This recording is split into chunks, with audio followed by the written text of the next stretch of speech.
And so this experience felt extremely jarring, and it set me down a path that, frankly, it changed my life. Let's be honest, like whether you're introverted or extroverted, whether you like speaking or don't like speaking, telling your story is the speaking up for yourself is the only way. People aren't going to be speaking up on your behalf. You have to speak up for yourself. So if you're not comfortable speaking, you are going to miss out on a lot of opportunities in your life. And I don't just mean career-wise, I mean personally, I mean in your relationships. Using your voice to advocate on your own behalf is one of the most important skills that we have.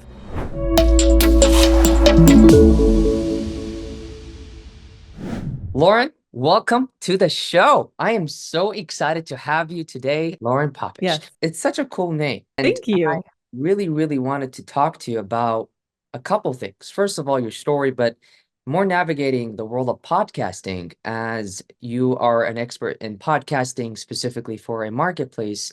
Who is your market actually that you work with in the podcast world? Yeah, we really try and serve diverse voices because we know that a lot of podcasting doesn't represent the diversity of our world. So a lot of podcasts are hosted by men and white men, and I know that that's kind of a good representative group of podcasting. But there's also a lot of people who are underrepresented in podcasting. And so we try and work with them to overcome the barriers that keep women and diverse voices from starting podcasts, because we think that all of our media should have a little bit more diversity in its perspective and in its voice. And so our entire production team, we edit and support podcasts through production, they're all female identifying, and most of our clients are female with a few exceptions. That's awesome. I love that. Thank you for sharing that. I think a few of our guests, I think, are gonna love to have this, and I can't wait to send it to some of my clients to hear this out, because it's pushing their buttons to be on a podcast. I love that. Yeah, yeah, there's a lot of reasons that I think it's hard for many different people to use their voice and speak up and start podcasts. And so if you can kind of get in there and break down those mechanisms, those barriers that keep people from getting on the mic, finding opportunities to actually tell their own story in their own voice, I think if you can kind of break through that, we will have a little bit of a better perspective for our neighbors, our fellow entrepreneurs, the different perspectives and stories that exist in the world of business. And I think that's a good thing. I think even in a very short period of time, you and I realized that we live next door to each other, essentially. I mean, we live very close in Los Angeles. We have, interesting backgrounds that have led to each other, and podcasting is already bringing us together in that sense. So there are some really great benefits to overcoming maybe the fear or I'm not a techie person or whatever it is that's keeping you off the mic. There's good reasons to overcome that and find all of the opportunity that exists within podcasting. Now that you're saying that, I feel like it's a new generation where networking is becoming in a different way, where basically this is also called networking. This is also called content creation. This is also called building a relationship, because everything is online. And before this call, for the audience that are listening, I do not know Lauren. We met via email. That's how we met. And Yes. said, hey, I would love to have you on my podcast because you talk about podcasts specifically for women, and I would love to know your story. And here we are talking about, it's kind of meta, isn't it? It's uh, very meta. You get a little like Inception. What am I talking about? I'm on a podcast talking about podcasting, but it's so true. You're just hitting the point, which is like we live down the street from each other, but maybe wouldn't have had the opportunity to know each other outside of the modern ways that networking exists through the internet and through online business. And I think that's phenomenal. I think networking is actually one of the most underutilized ROIs of podcasting. Everybody talks a lot about like, I want to build a brand. I want to use podcasting to build my business. I want to, I want to monetize. I want to make money through podcasting. But one of the best ways is to hold space with someone who you're curious about and interested in. Speak to your heroes, speak to your people you've admired, your peers, go learn something.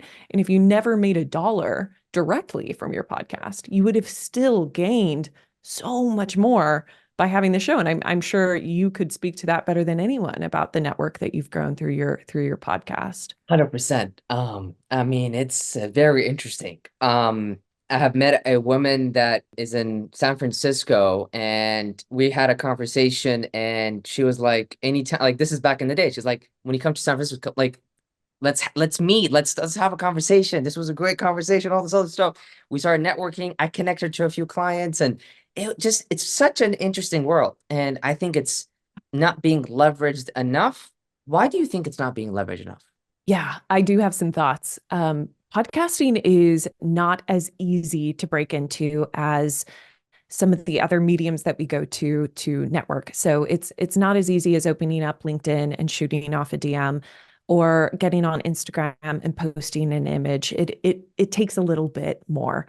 And so I think the things that keep people and women in particular, but that since that's my kind of audience, I think there's a few things that keep us off the mics. And I think that is one, the technology barrier, the feeling like I have to get all this equipment. There's some software involved. What is a hosting platform? How do I get it out to people? Those questions immediately start to make people feel a little bit squirmish of like, I just don't even want to navigate this. But here I am looking at you. You're using a free, publicly available software called Zoom. You don't have an external mic that you're using. You're speaking, or if you do, it's off camera. You're speaking directly into it's overhead. Yeah, so Yeah. it's like right here. As you don't see it, but it's in Okay. the frame. And It's a it's a conversation we need to talk about here in a second about microphones. Yes, oh, definitely. And we could talk about that. But like by all appearances, you just got on Zoom and had a conversation. And most of us have, especially during the pandemic, most of us have regular web-based conference calls on a regular basis. That's how we do meetings now. So if you thought about how easy that experience is and just said, okay, if I can ask the right questions, if I can talk to an expert, if I can ask my friend, eh, what hosting platform they use and overcome those barriers, I could start a podcast tomorrow. And that's absolutely true. I think another barrier is a little bit of the imposter syndrome, because I do think that there's something very vulnerable about using your own voice. For some reason, it's like we would rather take a photo than hear our own voice in our ear. And I have a lot of conversations in the early days with new podcasters, just like, I cannot even stand to hear myself. I'm listening to myself in the car, I'm listening back to my recording, and it just makes me cringe. And I totally get that. I think that's very, very normal. We don't have a normal mechanism in our day to day to be able to hear our own voice back in the way it really sounds. And so it's a very novel experience. And sometimes I think anything that is new sometimes feels scary. And that correlation doesn't always have to happen, but it does a lot. So I think that's another, is just like, who am I to get on the mic? I don't want to hear myself. Like that's weird. And I think it can actually be incredibly, I think it's the reason that people love listening to podcasts, is that using your own voice, hearing you, getting into the depth of and authenticity of who you are as a person is what allows people to connect with their podcast hosts. It's the reason our favorite hosts feel like best friends.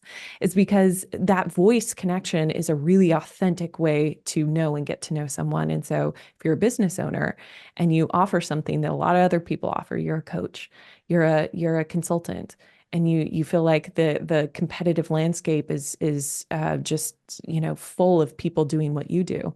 Well, what you do is be you. That's your differentiating factor. It's not what you do, it's how you do it. And one of the best ways to know how you do it and what's unique about you is to share that within your own voice in the most authentic medium you have.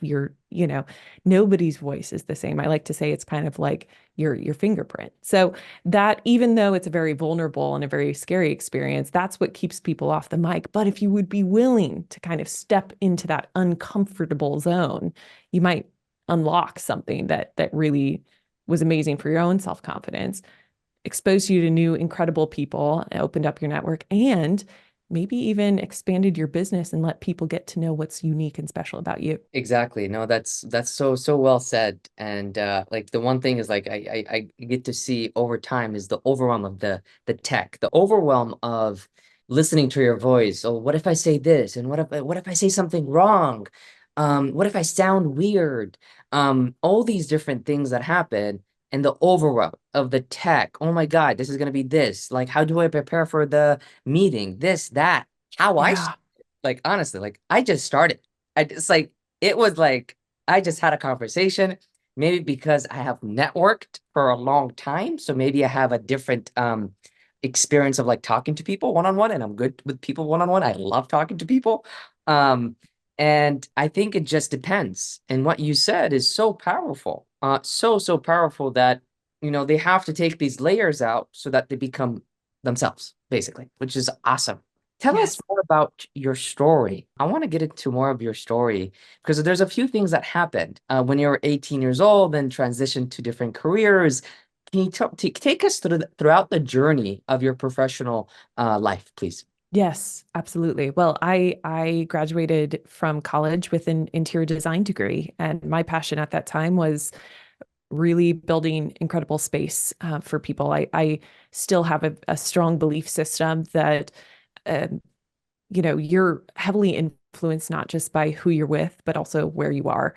And it's the reason that our homes make us feel a certain way. It's the reason that our favorite cafe and our favorite bar and all of these different places make us feel a certain way. And I was really focused on the workplace. I wanted to understand how the way that you design and orient and lay out and think about the workplace impacts how happy we are and productive we are at work. There's a lot of correlation between how much square footage per person, how much access to natural light, how much, how many visual barriers there are between you and your coworker. All of these things determine how successful you can be in your workplace. And all of us spend a lot of time at work, whether you work for yourself or you work at a big company in an actual office. A lot of us are spending time at work. So making that a place that feels happy and comfortable felt really interesting and important to me. But during that time, I made some switches, and I've always kind of worked in that spatial area. And I was doing proper interior design, then I was doing design strategy for offices, and then I started working for a tech company and that was making software that tried to replicate some of the design that designers do in person. So kind of like switched over into the tech, but still very much around space. And it was during that time that I was working in a sales type role. I was doing a lot of I was doing both product, but kind of training and being in person and doing a lot of speaking essentially. And speaking was always something that I felt really comfortable doing. It felt like a one of my better skills. It felt like my superpower kind of. And so it was something I never thought of. It came really easily to me. But during that period, I was on a tour. I was on a big road show. I was traveling a lot and going to different cities and a little worn out. But I had this moment where I was giving a presentation I've given 1,000 times, and I just froze up. I just started kind of choking, like physically. I felt like I couldn't breathe very well. I was hyperventilating, and I just that moment of my body, like having this very public flop freaked me out, and I just had a full blown panic attack. I had to like leave the room. I couldn't keep going. I was having these sensations and experience that I'd never had before doing something that I've never really thought very hard about. And I know that's weird to say because I think a lot of people, and I know now a lot of people struggle with speaking and public speaking in particular, but I never had. And so this experience felt extremely jarring, and it set me down a path that frankly, it changed my life. I mean, I essentially could not be in a public forum anymore. I was so debilitated by my fear of speaking. I had to leave my job. I had to like leave my role as a salesperson. I couldn't do it anymore. I was, having panic attacks every single day at work, and I was just completely frozen. And I knew that I had to go on the journey to rediscover myself and my voice and be able to find confidence in my speaking. Because let's be honest, like whether you're introverted or extroverted, whether you like speaking or don't like speaking, telling your story is the speaking up for yourself is the only way. And there's like a lot of documentation. I don't know if you've ever read To Sell is Human by Daniel Pink. There's just a case to be made that those people who get ahead, do so by advocating for themselves, especially if you're a minority or you have any kind of you're a marginalized demographic. People aren't going to be speaking up on your behalf. You have to speak up for yourself. So if you're not comfortable speaking, you are going to miss out on a lot of opportunities in your life. And I don't just mean career-wise, I mean personally, I mean in your relationships, I mean advocating for, getting the thing that you ordered at the restaurant. You're using your voice to advocate on your own behalf is one of the most important skills that we have.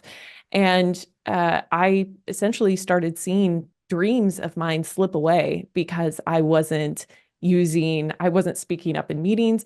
I wasn't fighting for the next promotion. And it's not like that opportunity just goes away. It means someone else steps up in your place. So I'm watching other people go have the life and the experience that I was having. And I just knew that I could not continue to live in fear of speaking up. So I went down a pretty big self-development journey. Obviously, therapy was an important part of that. I joined Toastmasters. I started, which is a public speaking club essentially. And I started a podcast as a way to build my speaking muscle and find confidence around speaking again. And hearing my own voice edited, so on a high quality microphone with a level of production, it healed me. It was healing. And I don't want to imply that podcasting helped me overcome like a debilitating public speaking phobia, because it was a lot of things together that helped me with that. And by the way, I still get very anxious speaking, but I've learned to manage that, live with that anxiety as opposed to kind of flee from it. But I just really started to realize that I felt podcasting was being underutilized for confidence building. And that a lot of women and marginalized demographics, which by the way, there's quite a bit of statistic about the fact that everybody knows that public speaking is like the second great or the number one fear. More people are Yes. afraid of that than death, right? 100%. Yes. Yeah. So, but the majority of those people are women. So if 75% of the population is afraid of public speaking, 44% are female. More women than men are afraid to speak up. And I wanted to see what I could do for this community to show them what podcasting could do to help build that confidence. So I took podcasting and I took this thing that I knew really well, which was space and interior design, and I started building podcast studios, really beautiful studios that were meant to make you feel comfortable, were meant to make you feel safe. They didn't look like you're in somebody's creepy basement. It was bright, it was light, it had art on the walls, it had plants in the background, it had all of these things that make us feel happy and comfortable. But pretty quickly, while it was successful in a short term, the pandemic happened and nobody could rent these spaces. So I had built one actually in this studio, in this space that I'm in right now. We held our like opening party at the end of February 2020, and nobody got to use that space. It shut down immediately. So we had to pivot and kind of say, okay, if people can't get together in person, if we can't build physical space for people to feel comfortable podcasting, we're going to have to go build a digital space. And that's where we built the Wave podcasting, or the Wave editing, the arm of the Wave that is our production team. And we hired a full female production staff and we said, let's do editing, let's do production, but let's do it in a way that feels different than anything else. Let's make people feel safe. Let's not use unconscious bias when we're editing people's, especially women's voices. Like, let's create something that feels different online that makes women want to podcast. And so while you could say like, how did this person with an interior design degree get over here into a company that edits podcasts?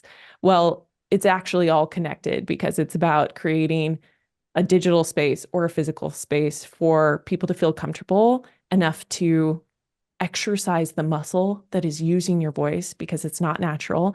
It's scary. but it's something that's absolutely essential to getting the things that you want in life. One of the things that really resonated with what you just said is something very, I think, very important that I really, really loved. And it's telling your own story by telling your uniqueness, and you don't know what that could open for you. Absolutely. That right there, and what that's huge. The meaning behind there's so many meanings behind it. Uh, but it's You can so interpret that however you want. Exactly. Yeah. But it's so true. All of us are have something really, it sounds so cheesy. It's like there's something special in you, but it's just like nobody has had the life that you've had. No one has gone through life in the exact order with the exact experiences that you've had. And so it's that unique perspective that is the thing that's missing from the ecosystem. It's the reason there's 1,000 business podcasts or even 1,000,000 business podcasts, but we choose to listen to this one. Some people choose to listen to that one. It's not from the what of it all. It's from the who. Which is how you do it, the experiences that you had that brought you together to this experience. And so if you're not using your own voice to tell your story and tell it from your point of view, there's people missing out from that, you know. that is so powerful right there. Like that main thing we can have a conversation about that like for hours, I feel like. We Be- absolutely, yes. it's a heavy topic, but it's so good. It is so goddamn good. Thank you for sharing that. It is so good. Oh my God. It's like because story sells in marketing. Story always sells. You got to tell a story. Got to Now, tell a story. and if someone tells their story through podcasting and you're helping them build their podcast and tell their story better through podcast, and What that, unlock? oh my God, Yeah.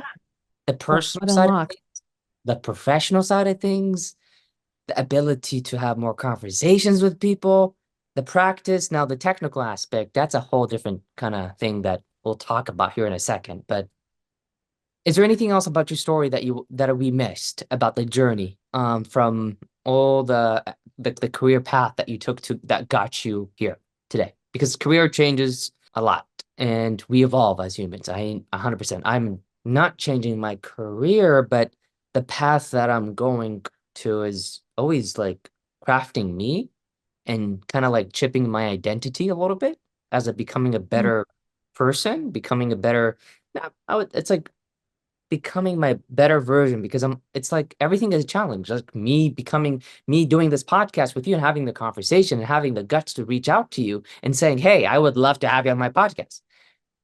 It takes work, it takes gut, it takes courage, it takes momentum. There's a team that edits this and it's that's I love that challenge. It's a challenge for me. So if you could talk absolutely. more about that, any perspective on that, that'd be awesome. Yeah, I think two things that I'll just like add to that, which is that I did work on the wave full time for a period of time around the pandemic. But I also decided in 2022 to take a full-time job with Google.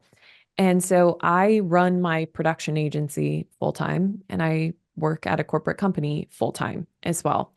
And I think that I still identify first as an entrepreneur. And what I would say about like if we're talking about the complexity of people and talking about how there isn't one path and talking about how it's nonlinear, all of those things I believe in career, then I think there's also something to be said about the fact that why can't you use your full-time job as the thing to fund your dream? I know we all call that side hustle, but for some reason, side hustle has kind of gotten the connotation that it's just a way to make a little extra money, or it's a plotting or a strategy.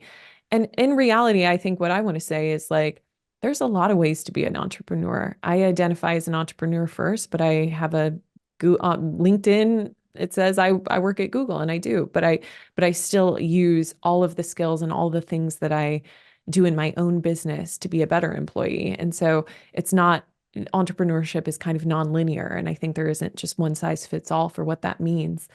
The other thing that I'll say is that when it comes to the agency side of things, building this company that supports podcasters through editing and building this agency, you also realize that one big cornerstone value we had was around affordability. We really wanted to be able to offer these services that was accessible to a lot of people.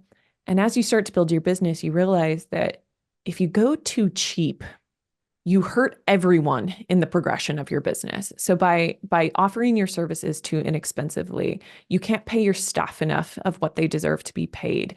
And then if you pay them enough, you can't make enough to justify your time, or you can't pay yourself enough. And you skip corners, and you have to use the lesser software, and you have to kind of do these different things. And so what was originally a value around affordability and doing right by women had turned into, at a certain point, I was doing wrong by other people. And I believe that cheapness is like doing things inexpensively. You can see the impacts of that everywhere. You can see it in fast fashion, you can see it in fast food. People get hurt even though it feels good in that moment to the customer because it's cheap. Down the line, there are implications of where not charging enough actually hurts people in the chain of business. And so what we've decided to do, that this is a kind of new transition, is really charge what our services it takes to do our services. We're not overcharging. We're not a luxury brand or anything like that, where you're just charging for the sake of high pricing. But we are charging what it takes to run the business. And that does mean that we can't serve everyone. And I think something that has been important for us is building out a other side of the company that is about doing it yourself and helping. If you can't afford someone to edit your podcast for you because that's not in your price range, then maybe we can make your life a little bit easier by creating resources, by building a course that you can afford that will also make your life easier.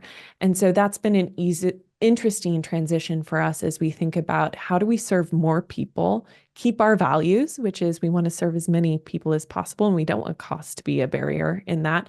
But how do we still run an effective business that's doing right by everyone in the chain? And I know those are a couple of points that are a little bit like disconnected in space, but I do think those, when it comes to career and when it comes to business, has been interesting progression for me and for our values and for the things that we've built in the wave. So those would be my, I guess, only other career progression, career transition type topics. That's awesome. Thank you so much for sharing. And I think one of the things that you talk about is there's no such thing as one career or a one role kind of thing. I think so. You talked about that. And I totally agree on that. It's a journey of evolution, I think. And it's an interesting I mean, if you have a definite purpose, like if you have a definite purpose and you know exactly what you want and you have clarity, sometimes it's a little bit unclear. Career might change, things might change depending on life and all this other stuff, but you know, I love Yeah. I love what you said. So thank you for sharing that. Now talking about more about podcasting, the tech side. There's a lot of different softwares, there's a lot of different ways of recording it. I think what I would maybe start with as resources, there's StreamYard. For example, I myself, I used to record on StreamYard. And then I stopped. And to be honest, just me thinking about this, I don't remember exactly why. I have to ask my team why I stopped using StreamYard. But there was a reason why I stopped using StreamYard. I'm not quite sure what it was. There was some technical difficulties or something like that. And then there's a other Sure. one that we're still thinking about moving to. The reason why I'm still using Zoom is because it's very easy. The team could use it. They download it, upload it to Google Drive. The team takes it, edits it, so on and so forth. Cuts it into little shorts, the 9 yards, right? Now, Yeah. if you could share like just the main platform for podcasts, what platforms do you like using in your experience? Yeah. I would say when it comes to podcasting for people who are totally new to podcasting, there's three pieces of kind of technical parts that you have to consider. The first is your physical equipment. And the bare minimum that I think a podcaster needs is an external microphone. The mic in your computer, while it exists, it won't sound like what you're used to. And frankly, with more podcasts coming online, the overall quality has increased a little bit. And so the shows that you're used to you listening to, if you want to sound like your favorite podcast host, you're going to need an external microphone. You doesn't have to be the most expensive version of that microphone, but it does need to be a mic that isn't your computer mic, that isn't your AirPod, that is really built for kind of the best quality sound. And the best microphone that I found for starters, beginners, is a microphone that I think is at the intersection of affordability and quality. It's called the Samson Q2U. It's $70, which under $100 is considered affordable in the equipment realm. And I think that's a great starting point for people to begin. It doesn't break the bank, but it's going to give you the quality that you need. So, first step, equipment. You need a mic. There are some other equipment elements. I'm wearing headphones. You're not. That's kind of an optional thing. If you're doing video, you may want some lighting to, I think you look you're well lit. So I assume you have some kind of light off camera, and I do too. And that's important. If you have a computer that was made in the last 5 years, your camera is pretty good on your laptop. You don't need to go beyond that. But if you want to go and be above and beyond, DSLR cameras that you can connect as webcams are a good option. But let's assume that the minimum equipment you need is a mic. Then the second thing you need is a recording platform. So the input, the actual thing that's capturing your audio. If you're just audio only, you can use something as simple and as free as GarageBand, which is recorded on your computer. But if you're doing interviews, the other person on the other end also has to record on GarageBand. Or you use a web-based conferencing software like Zoom. And to your point, it's extremely easy to set up. Your guest, even if they've never podcast before, have probably used Zoom before, and so they know how to use it. And that's important too. Being a good host, making sure that your guests can acclimate quickly and easily to your setup is, frankly, it's as important as anything, because both sides of the conversation have to be captured. So Zoom is a great option for recording. If you're doing a solo cast, GarageBand for Mac, Audacity for PC, it's a free software that you can download. If you want to go, if you're like, what's beyond Zoom? What's the next tier up? There are these recording tools that had kind of sprung up before the pandemic, but really kind of took charge because we were all doing remote web-based interviews. And a couple of favorites are Riverside.fm and Squadcast.fm. Those are two. Squadcast was just acquired by Descript. And these are two software tools that are built to have these kinds of conversations. They record, not to get too technical. I don't want to put anyone off. But the point is that when you use a web-based software, what you risk is internet. You have to have perfect internet because your recording is dependent on the quality of your internet. But when you use one of these remote recording tools like Riverside or Squadcast, they actually record locally to your hard drive, to your computer itself. So even if your internet goes out for a short period of time, your recording remains intact because it's recording on each of your individual computers separately. And once the internet is resumed, it uploads into the cloud. So you have less of that zoomy effect that happens sometimes with Zoom, where it's like, it's a little bit glitchy. It's a little bit, you can hear a little bit of like, oh, my internet went out a little. That would be the benefit. It captures audio and video, and it automatically captures them on separate tracks, which if you're working with an editing team or you're trying to do kind of slightly higher quality production, every speaker should have their own audio track and every speaker should have their own video track. And that makes editing a lot easier. There is a setting to do that on Zoom, but you have to go into the settings and hit separate tracks.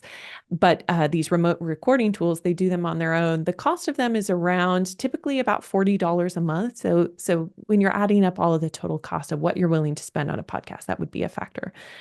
So we have our equipment, we have a mic, we know where we're going to record. Let's assume it's Zoom. Then the last thing that we need is the ability to distribute that podcast to the people who want to listen to it. And interestingly, I think a lot of people are, maybe just I assumed that, okay, I want my podcast on Spotify. I'm going to go to Spotify and upload my audio. That's not how it works. Podcasting uses the same technology as blogs. So it uses the RSS feed. And to create a feed, you need this kind of middleman software. It's called a hosting platform. There are dozens and dozens of them out there. They largely do the same thing. My favorite is Captivate. They will turn your audio into a feed that all of the directories read. So Spotify comes to your feed and says, "Is there anything new on this podcast feed? Oh, I see there's a new episode. I'm going to bring it onto Spotify." Apple comes to that feed and says, "Anything new here? Okay, new episode. I'm going to pull it onto my feed." And so the RSS feed is a very lightweight way. It's the way that podcasting is enabled. It's the way that you can listen to this show on Spotify or wherever. YouTube doesn't is its own little beast because it has its own, you know, you do have to upload your video directly to YouTube. That's part of its both its pro and its con. They have amazing community, they have their own algorithm, but you do have to take that extra step when it comes to uploading your podcast. But those are really the three elements that are essential, those tech elements: microphone, recording platform, hosting platform, and you can have a podcast. You can host it. And there's a range of quality and there's a range of price for all of these elements. But generally, you can expect to spend about $100 on your podcast. Obviously, after you buy your mic the first time, you don't have to pay for it again. So you may spend per month between $20 and $60 for your equipment and setup. Now, if you do all your editing yourself, that's a whole different conversation about, do I edit? Do I hire someone else to edit? And the cost can really go up from there. But that's the basic. That's what you need to start a podcast on the technical side of things. Thank you so much for the resources. That's a lot of goddamn resources that you have I shared with the know. I audience. hope it's not.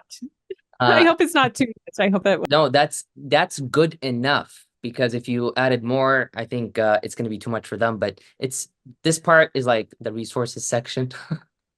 Okay, good, Yes, good. I loved it. There's a few things that I think also my team is going to listen to this. As my team listens to this, they're going to see like, what are we doing that is not, because we could always up level something. I'm always trying to Oh, up level the lighting, right? The lighting, the camera, the mic, and all this other stuff. And like I have the Rode, what does he call it? Rode mic, road, road. Rode Hmm. mic. Okay, so that's what I Yep. have right now on the top. And I'm always, saying, should I get, because I was planning on getting the thingy and like the one that's in the middle here in my face. So I was like, do I get that one? Do I still use this one? So Your quality sounds great, and listen, you will find a dozen different opinions, and I think what you have done is you said this at the very beginning of the podcast. I just started, is what you said. I just started. I figured it out as I went, and over time, you've made incremental yes, improvements to your show. That is the right way to do it. Why?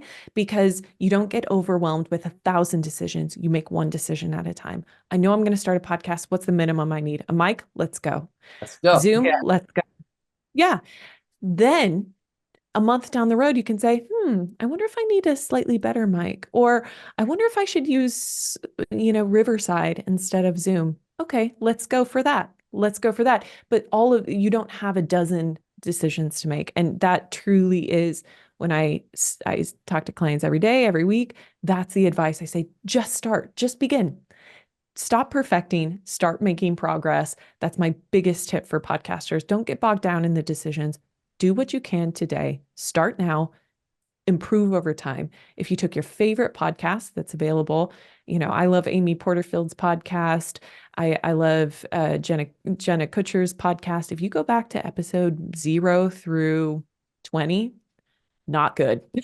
They have hundreds of podcast episodes, so you never hear where they started. But if you go all the way back and you listen to episode 1, episode 2, episode 5, they progress too. All your favorite podcasters that have prominent shows that are on episode 300, 500, 600, 1000, all these prominent, prolific podcasters started somewhere and they sounded a lot worse than they sound today. So let the practice of it teach you. And I think you did it exactly right. It's what I tell podcasters every day. That's awesome. Well, thank you so much for sharing that. And I'm always looking for improvement. It's like it's fun. It's interesting. It's like anything else. Your diet, your health, your finances, your taxes, your business, your team. It's always room for improvement. There's Always. And it's a always progression. exactly. And that's why Tony Robbins talks. It's like it's all about progress. Progress. We And love that Tony. We love Tony. It's all about progress. It's so true. but the reason it's so simple to say, but it's so hard to do. Oh, It's difficult. so hard to do to make those to say I'm going to look like an or sound like an idiot today in service so that I can get to the point where I sound really great later. It's really hard to go through that uncomfortable. I don't sound the way I want to sound. I'm not making the content I want to make that I know I can make. If you're creative, you know what that's like when you are making art or you're designing things. You're like, I I know what I want, but I don't have the skill to do it yet. You have to practice and iterate and progress through that so that you can get to the point where you are that superstar person that you knew that you could be. Yeah, it's all about the progress over perfection. What in my head is like, it's okay to be good enough. Absolutely. Doing is good enough. Just doing it. Yeah. Whatever, whatever comes out. Yeah. Comes from judgment of judging ourselves and knowing what is this or the overwhelm of things. And talking about marketing, I really wanted to, like, as we're talking about judging ourselves and all this other stuff with marketing and having this as a tool, because I want to ask you, why do you believe that podcasting is something that is a good marketing medium for people? Well, we already talked about allowing people to know you in a more authentic way. And you hear this all the time in business, especially if you're a digital business owner, if you're a content creator, know, like, and trust. People say that all the time. You want your customers to know who you are, you want them to like you, and you want them to trust your perspective. And to be able to get to that know, like, and trust, people have to understand you. They have to know you at an authentic level. And podcasting is really good about doing that. But we kind of already talked about that. I want to talk about another reason that I think podcasting is a superior marketing tool in particular. And that's because of the amount of time that you spend with your listener. If you think about Instagram, the average consumption time of an Instagram post, even a reel, is somewhere between 3 seconds and 60 seconds, typically on average. You are there to, frankly, disengage and go through and consume as much as you can, which means that you may see hundreds of accounts in the span of 30 minutes of just flipping through, going to the next one, going to the next one, going. And you're encouraged to kind of consume content quickly on those mediums. Not a lot of us read as much as we should anymore, but blog posts, even the average consumption time of a blog post is around 5 minutes. So more than Instagram, but still just about 5 minutes. Average YouTube video, around 7 to 12 minutes. So a little bit higher. We spend a little bit more time with video. Now, the average podcast episode length, the average listening time of a podcast is about 30 minutes. So look at the difference of how much time you get to spend with your ideal customer, with your listener, if you have a podcast. 30 minutes you get of their time versus 3 seconds on Instagram.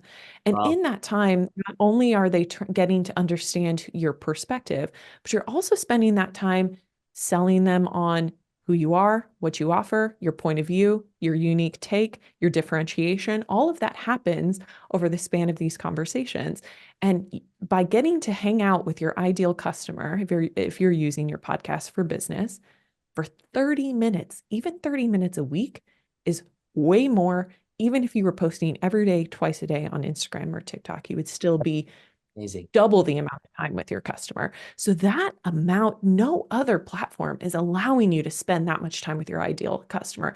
And it's the reason that advertisers, there's billions in the last 3 years, the amount of ad revenue flooding into podcasting is doubling, tripling, quadrupling, because when you spend that much time with your ideal customer, the level of conversion that you can get from your listeners is beyond anything on social media. And it's the reason advertisers love podcasts. Because Yeah. if I say, I love my podcast host that I listen to every week, that I listen to for 90 minutes, 3 hours, some of these episodes are long, right? So if I'm spending an hour or 30 minutes with my favorite podcast host and they go tell me to buy something, I'm so much more likely to buy than if I see one Instagram post that's saying, hey, try this great smoothie shake, whatever. But if I get to tell the story of why athletic greens is the thing that is allowing me to stay healthy while I eat the occasional burger every now and again, that story is enough to convince people to buy. And the data is supporting that message. And it's the reason advertisers love podcasts. So if you're a marketer and you're marketing, or you're a business owner and you're thinking about how to market, podcasting is time consuming. We know that. It takes a lot to produce great content. You could sit, I'm sure you could attest to that better than anyone. And there is a cost to it. It's not, you have to, there's an upstart cost, there's an ongoing cost.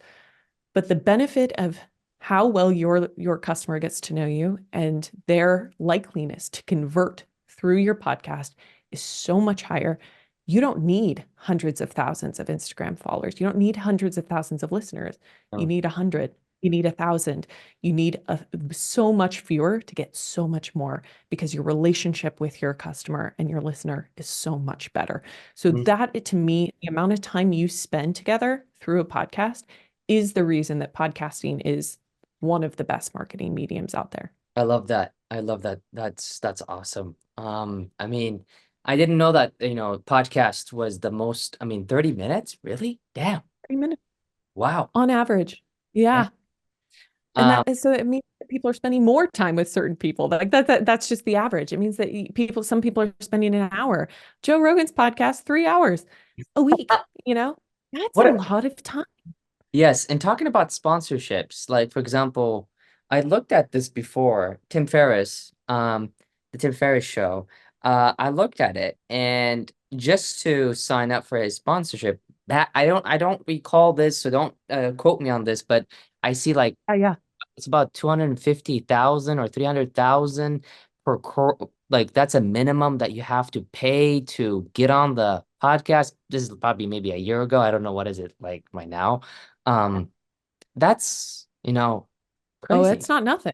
Yeah, if I could just like do the math on that really quick. So typically the way that you price podcast ads is it's called CPM, cost per milli. So you pay a price per 1,000 downloads. So if he says your minimum engagement to advertise on one of his podcast episodes is 300,000, and his cost per 1,000 is, that on the highest end, is between $30 and $35. That's the highest that people charge CPM. So if you say 300,000 divided by 30, that means that he has about 10,000 average podcast listeners per episode. So you can see where that gap is, from what we have. I mean, I'm an indie podcaster. I work with indie podcasters. None of my clients have those numbers, right? But they still make money podcasting, and that's because there's a lot of ways to monetize a podcast that isn't just working with large sponsors. But if you do have a show that's bringing in the numbers of a Tim Ferriss, 10,000 to 50,000 to 100,000 listeners per episode, you can make serious buck. And it's now the reason some of these shows, Tim Ferriss show and all these other ones, where it's almost a full 3 to 5 minutes of ads at the beginning of Oh and my, and like end of the. Huberman Lab, right? Like he has like, Oh, oh my God. I'm like, no. dude. It's because they are absolutely rolling in money to record for 60 seconds.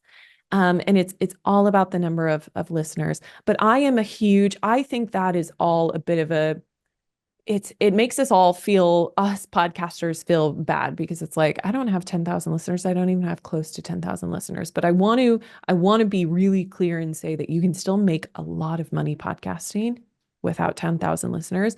You're just using a different monetization method. You're not going to the big brands and sponsors. You're working with niche sponsors. You're doing affiliate marketing. You're selling products and services and using your podcast as a funnel, top of funnel lead conversion tool. You're doing donations and premium content subscriptions, which now is a baseline feature of Apple Podcasts, or you can use a platform like Patreon. There are a lot of ways to make money from podcasting that doesn't require that you have dozens, tens of thousands of listeners.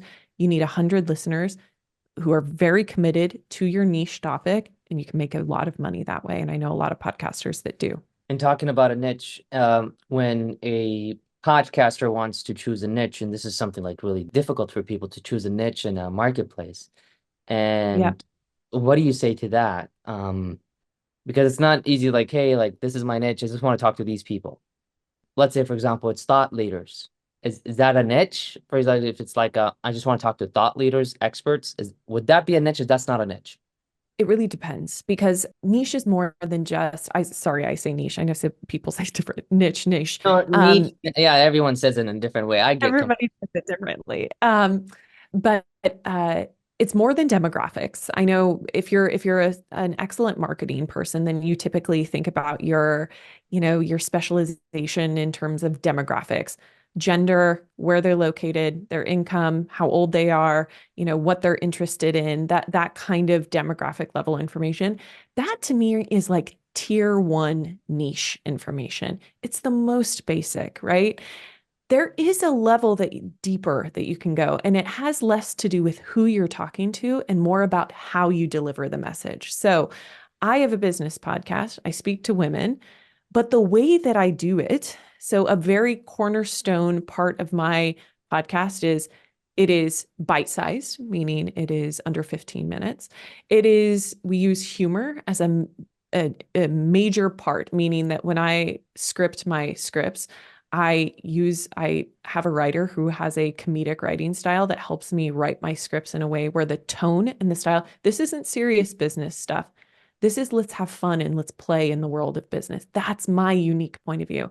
And that to me is niche. That's all of it coming together. It's the demographic information, it's the format of my podcast, so how long it is, how frequently I release it, the structure of it, is it an interview? Is it not interview? Is it solo cast? Is it scripted?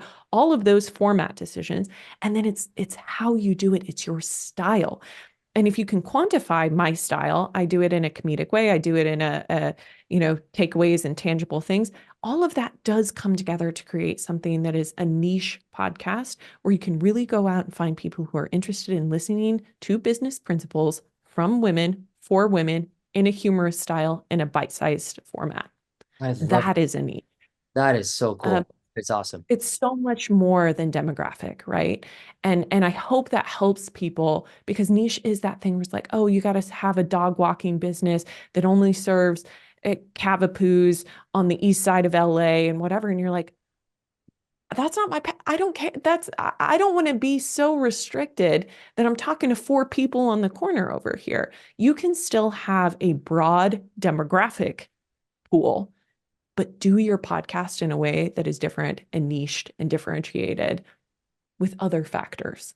Interesting. Where do you think the future of podcast is going, and is it too late?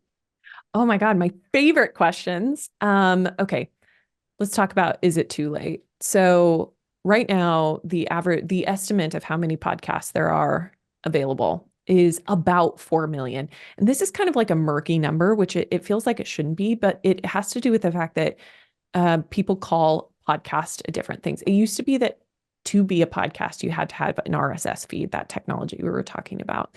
So you had to be distributed through Spotify and Apple, and you have to have an RSS feed. That's a podcast. But then YouTube came along. It was like, no, we host podcasts and we don't have RSS feeds. So how do you count those? Oh, and by the way, I see podcasts on Instagram that are where you go live and they call it a podcast and it's a weekly podcast, but it's hosted on Instagram. Okay, is that a podcast? The answer is yes. So let's say in the broadest sense, if we included YouTube, if we included RSS feeds, if we included, these social media style podcasts, there's about 4 million of them total. And to be clear, it took almost 10 years to get to 1 million podcasts. That happened in 2021. We hit 1 million podcasts. But so 10 years, really long time. I mean, even longer. The RSS feed had been around before then. Took forever to get to 1 million, but then we hit 2 million in under 12 months after that. So it was just like the rate of speed. There were so many podcasts coming out in the pandemic. And now it's 2024. We're at 4 million total podcasts. But just stop and look at the entire media ecosystem because blog posts, like the number, not individual posts, but the number of online blogs, 500 million. The Hmm. number of Instagram accounts, 900 million. So, sorry, excuse me, that's YouTube accounts, 900 million. Instagram accounts, over a billion Instagram accounts. So, if you're looking at a medium that is and understanding if it's too crowded or too competitive, podcasting really starts to look like a green field, right? It starts to look like there's a lot of opportunity there. Now, you and I work in the business world, and it sometimes feels like everyone has a podcast, but the truth is they don't. The numbers tell a different story. 4 million podcasts, 500 million blogs, 900 million Instagram accounts, over a billion. Sorry, I keep saying 900 million YouTube accounts and over a billion Instagram accounts. There's a lot of room, is all I'm saying. It's not dead. It's absolutely ripe. It is waiting for you to get on. And frankly, not only is it not dead, it is like still in its golden age where you can still get organic growth. You can still get all of the benefits of coming in early. When we start getting up into the 10 million, okay, now we're in, 20 million, 50 million podcasts. We'll get there. It's going to be a lot harder, and it's going to be a lot more crowded, and you're going to have to stand out in new and different ways. But 4 million podcasts, the water's warm, baby. Come on in. Like it is ripe for opportunity, still a ton of room. So that's the first part of your question. Yes, there's so much here. The second question is, what's next for podcasting? And a year ago, I would have said like, maybe it's video, maybe it's not. But the truth is, from what I've seen, the professionals I've spoken to, I mentioned that I work at Google, and I have a little bit of insight into the way that YouTube is trying to play in the podcasting space. Video is the future of podcasting. It sucks because a part of us that loved pure podcasting, loved being able to roll in with no makeup, in our sweatpants, you know, just having these raw and real conversations, knowing that no one was going to see us. And I love that pure part of audio podcasting. It's not to say you can't be successful with an audio podcast, but the future of podcasting is video. Why? Because from a listener standpoint, from an audience standpoint, we're still at only about 500 million podcast listeners. That's how big the spaces of people who are listening to podcasts. But YouTube is the second largest search engine in the world. The eyeballs that are hitting YouTube is more like 1 billion views on average. So if you're talking about how to reach new audiences, find new people, expose people to the content and the information that you're creating, YouTube just is a better platform for finding people. It's a bummer, but it's true. And a lot of people are saying, well, can I just put an audio image, an audio file with maybe just like a graphic on YouTube? YouTube's algorithm is sophisticated. It's a video platform. If you want the algorithm to do right by you, then you need video. And that's just the truth and the reality of it. It costs more to produce video podcasts. It takes more to edit it. I think a nice middle ground, which is something that you do, is okay. So you don't edit the whole entire show on video and put it up, but let's say you still record video for your podcast and you make the clips and you turn them into social media pieces of content that you can distribute on YouTube. You can distribute through Reels. You can distribute through TikTok. That's still a way to expose your podcast in these little 1-minute bursts to new audiences without having a full-blown video podcast. And it's kind of an interim step if you're on the fence of doing that. But the reality is I do think that is the future of podcasting is video podcasts. I think we're going to see more consolidation of shows. So more networks kind of scooping up independent creators and putting them into these networks, because networks make a lot of sense. It makes sense to do ad deals at a group level, instead of saying, hey, sponsor my one podcast, you can come to an advertiser and say, hey, I'm going to put your ad on my 10 podcasts, and I know everything about their demographics. And I know that, we're going to cross promote and we're going to make sure that everybody's ears on them. It's easier to do something for 10 shows at a time than just one. And that's the reason you see a lot of your favorite shows either are on a network or have seen them over time, like they were independent and they got kind of scooped up by a network and put inside there. So that's really the future, is video. Luckily, technology is keeping up with content creation. And we're seeing more AI tools supporting the making it easier to create better, easier content, make the clips, make the YouTube, make the help with production so that you're not absolutely breaking the bank and you can still be a business owner and you don't have to be a full-time content creator to have a podcast essentially. So Lauren, you're saying that because of AI, for the people that are listening, it is much easier for you to create a podcast now because you have some tools to work around to save time and also sometimes maybe money. Absolutely. That's certainly true. Because that was my other questions that had come up is like about AI, but you just brought it up smoothly. I Yeah. love it. It's great when it happens organically. AI has a lot of places, but one of its best skills is in content creation, and that's across the board. That's podcasts, that's videos, that's social, that's everything. It's good at content because it's good at producing and condensing content. Now, anybody who uses AI for content creation today knows it's imperfect, and there's still a lot of hand holding and human ness involved. You know, you still really have to watch it and make sure that it's differentiated, make sure that it doesn't get generic, and you gotta take care of it. But over time, we're going to see that evolve where your time commitment to the content creation process with AI becomes less and less.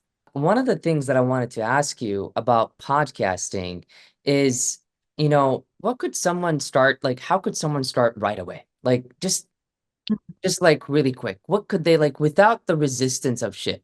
Just being upfront. Yeah. Because people put a lot of stuff on ahead of them. This, that, and all this other stuff. So how can someone start it quickly? What I would do is I would sign up for a Spotify for Podcasters account. This is Spotify's own hosting platform, formerly called Anchor. It was a company they acquired. And this tool both it's combined a lot of the technology things that we talked about earlier. It is both a hosting platform. It has some editing capabilities. You can make your cover art in there. It allows you to record directly into the tool, and it's going to distribute for you. Is it the best at all of those things? No, there's better editing tools. There's probably better hosting platform. But if you're looking for an all-in-one, one-stop shop, I think they've really nailed it and made starting a podcast extremely available and accessible. Create the account, record into your phone, use the headphones that you have with the mic that you have at home without buying, record it, get it out, improve from there. That's where I would start. Spotify for podcasters, it's completely free, and you could hypothetically start a podcast tomorrow without spending a dollar. And I that's love that. huge. I love that. And once they do that and they're consistent, how could they find you? Because they want to improve and they want to know more about how does Lauren, maybe Lauren has a course, maybe Lauren has information about this. How could they find you? Amazing. Thank you.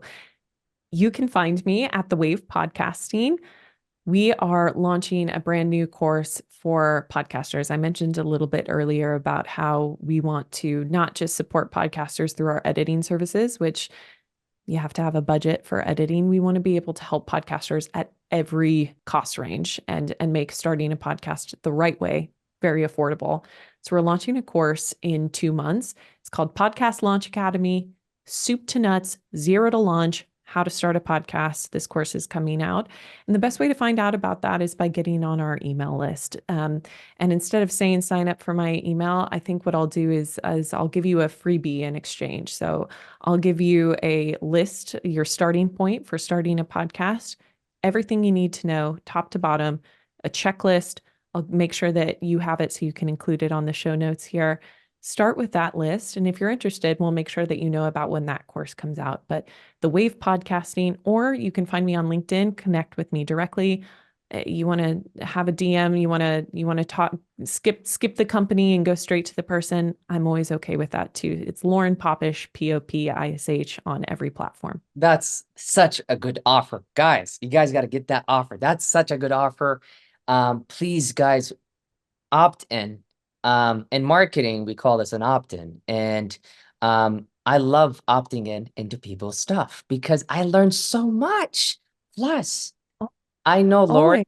by having this conversation, I know that your stuff is good because I checked your stuff out. So, guys, opt in. You talked about something that got my curiosity going, and it was you said you have someone that writes your script to be more humor. Hmm. Now, what does that mean exactly? Have you get a person that writes a script and then writes it for you? Does it mean that they also help prepare the questions? Does it mean they do the research or just the beginning of the podcast, the end of the podcast? What exactly that means? Yeah. So the podcast that I have, it's called Podcast Like a Girl, and it's all about helping you learn about the fundamentals of podcasting. Anybody can subscribe to it on every platform. It's a solo cast, so I don't interview people on my podcast. I just tell the information, just me into the mic. But I believe that information, or I like to consume podcasts that are, that's my dog. 1 second. I know you have an editing team, so you'll forgive me. It's okay. Forgive me. I'm so sorry. It's okay. It's all Okay, good. All good. dog is calm. Okay. So going back to our conversation and discussing more about the podcast, you said so there's two kinds of podcasts. One podcast where you have an interview, and the other podcast where it's like you're just sharing information. Is that correct? And for the other Yes, and I podcast, call that are you solo. go ahead? Yeah, sorry. It's called a solo cast is what we call it. Solo cast, just speaking into the mic. Podcast interview, two people, multiple people, more than two people having a conversation. Is that a complete different avenue that you're going, or is it the same exact kind of process? It's a similar process. And actually we see, I'll tell you, it's probably the most popular podcast format we have is something that I have coined the hybrid podcast, where podcasters are doing some solo casts. So, speaking on their expertise, talking directly into the mic. And really listeners love that because in an interview, the host doesn't always get to speak as much and express their knowledge as much, especially with someone like me on the other end who's such a chatterbox. They want to hear about your expertise. And so you can have these solo episodes where you're giving this kind of specialized knowledge. They're often a little bit shorter, so somewhere between 15 and 20 minutes. And then interviews are with someone else, multiple people, and they're typically a little bit longer, somewhere between 30 and 60 minutes total. And so going between some balance, it doesn't have to be 50-50, it doesn't have to be 25-75. Some kind of combination of those two can come together into a podcast format, but there are no rules when it comes to format. You can have solo, you can have interview. Really, the biggest difference is solo means that you don't have to rely on anybody else to record. So you don't have to schedule, you don't have to get on the phone, you don't have to worry about their getting the equipment and someone knocking on their door. You can just record with the resources that you have, you speaking directly into the mic. And so when I talk about scripting, I like my podcast to be scripted because I'm a rambler. And so I don't always get to the point as concisely as I want to. So I have a team that helps me write my script so that I can stay on point and express the things that I want to express and make sure that, my episodes are really tight and to the point. But also, when we work with podcasters that have interview podcasts, we do recommend scripting the beginning and the end, meaning the intro, the outro, making sure that those components are consistent and have the necessary information. Your intro and your outro can be some of the best opportunities to convert people, to make sure they sign up for various platforms, make sure they get on your email list, whatever your goal is for your podcast. Having a kind of intentional intro and intentional outro can make sure that more people kind of get directed to those places when they need to. So that would, if you only have an interview podcast, I would recommend, or I would say, consider having a scripted intro and outro, and then you can still have an organic um, guest introduction, which is more like meet my friend. She runs a podcast company, that kind of thing. I love that. That is something that I have not fully incorporated yet, but I will definitely do more so. Because I just am in the works of doing this in the same exact time. But thank you so much for that. I And this love it. and Yeah, the script writing, I love that. That you like that is something that I love. It's like holy moly, like how do I do that? And does that cost AI. did that cost a lot of money? AI. Okay. It can. I obviously, we have a production team that supports podcasters, and some of those team members are writers. And so we just happen to have some great on-staff writers as a part of my team that help out with our own in-house podcast and help script for those kinds of things. But if you're looking for like some affordable help scripting, AI is a great starting point to give you at least the bare bones of what an initial script, and then you can go in and add your personal flair. You can even say, I'm sure you've worked with AI, but you can even train them to sound more like you. When I work with AI, I train them on how to really represent the content in my own voice by giving them buckets of writing samples. So I like a conversational kind of humorous style because I think it's more, friendly and more relatable. So I don't just take what AI gives me when I say, "Hey, can you write me up a script?" I say, "Hey, I'm going to train you how to write like me." And to do that, I'm going to give you 5 scripts that I've written in my voice. And I want you to learn them and kind of evaluate them and see what my style is. And I give them the script and they say, "Okay, I can tell that your style is a little bit this way, a little bit that way." And then I say, "Okay, now you write me a script in my voice about this topic." And while it's not perfect. It does need some tweaking. It needs some different Of course. things. It needs that human touch. I find that I can actually get some really good outcomes. So if you're talking about really starting to experiment with scripting, you're concerned about cost or having to hire, hiring good resources always takes a lot of time. That I would start with AI. And if you're experimenting and you're like, "Well, I'm not ready to script my whole episode," start with an intro, outro. I'm going to send you a special resource just for you about how to make a really strong intro, outro for your podcast. That is awesome. That is awesome. Thank you so much. Again, how could people find you? One more time. One more time, at the Wave Podcasting. Go to the website, thewavepodcasting.com. It's got every resource you could ever imagine, tons of free material, YouTube, the podcast, it's all there. And if you want to have a conversation about starting a podcast, growing your existing podcast, getting a little bit of time back into your life, you've so well told us about the team that you have supporting you. And I'm sure you realize, how valuable your time is. And that's the reason you have a team supporting you.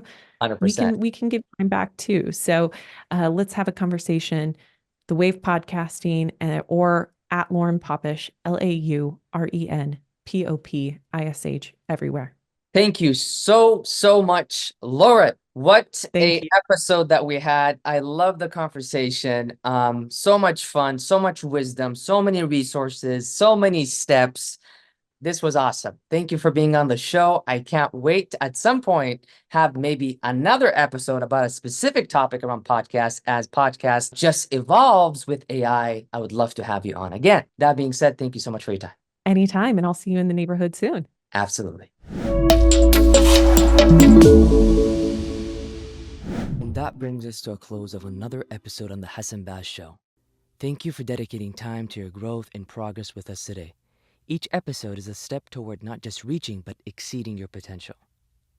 To ensure you never miss out on another episode or these insights, subscribe to the podcast. For a deeper dive and exclusive content that furthers your journey, sign up for our newsletter at hassanbash.com. That's HassanBash.com. And for a continuous flow of inspiration, make sure to follow us across our socials. Your support through sharing our podcast can inspire and empower others in their journey of progress. So let's build a community of growth together. Until our paths cross again, remember every day is an opportunity to learn, to grow, and move forward. Stay curious, stay inspired, and above all, keep progressing. I'm Hassan signing off. Here's to your journey of endless growth.